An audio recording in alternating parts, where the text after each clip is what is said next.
Hello दोस्तों, मैं हूं चमन जंगीर। आप लोगों के लिए लाया हूं कक्षा 8वीं 2025-26 का सिंपल प्रश्न, विषय गणित। तो पहला प्रश्न में है, एक सम संख्या का घन होता है।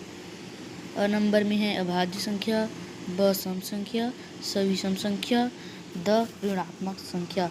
तो इसका आंसर सही होगा दोस्तों आप लोगों का ब सम संख्या।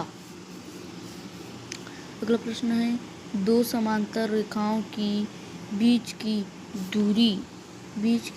दूरी खाली स्थान होती है। तो इसका सही आंसर आएगा दोस्तों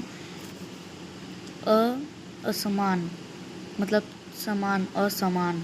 समांतर रेखाओं के बीच की दूरी समान होती है, समान होती है। 1.3 दिए गए प्रेक्षणों के योग में प्रेक्षणों की संख्या को भाग देने पर प्राप्त होता है।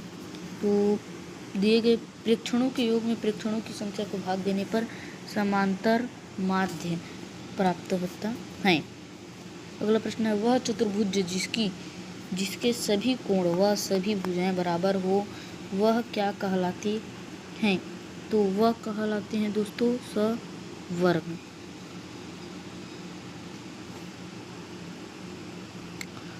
और अगला प्रश्न है दोस्तों, बट्टी की गणना किस पर की जाती है। तो बट्टे की गणना की जाती है दोस्तों विक्रय मूल्य पर। अगला प्रश्न है, दोनों विकर्ण बराबर होते हैं। तो दोनों विकर्ण बराबर होते हैं दोस्तों ब आयत पर।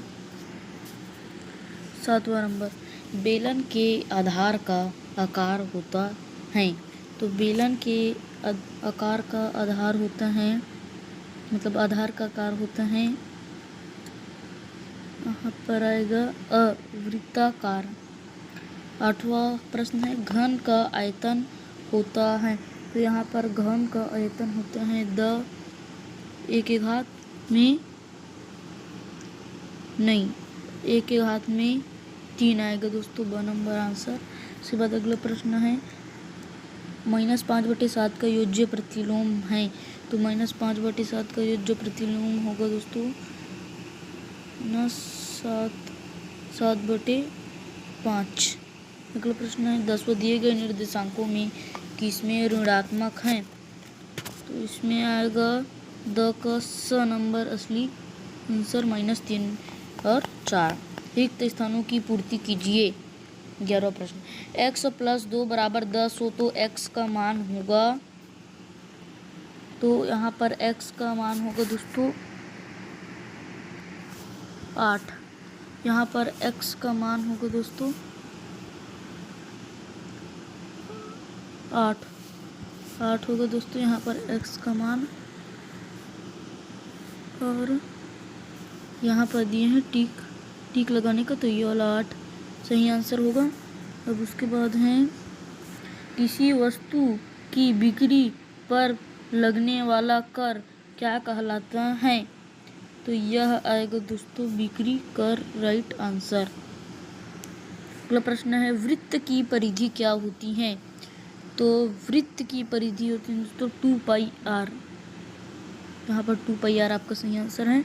1 घन मीटर में 10⁶ घन सेंटीमीटर होती है। अगला प्रश्न है दोस्तों, वे समस्त पृष्ठ जिनमें से कोई ठोस घिरा होता है उस ठोस के खाली स्थान कहलाते हैं। तो वहाँ पर आएगा दोस्तों फलक। अगला आंसर प्रश्न आप लोग खुद बनाइएगा। ये देखो पूरा प्रश्न दोस्तों।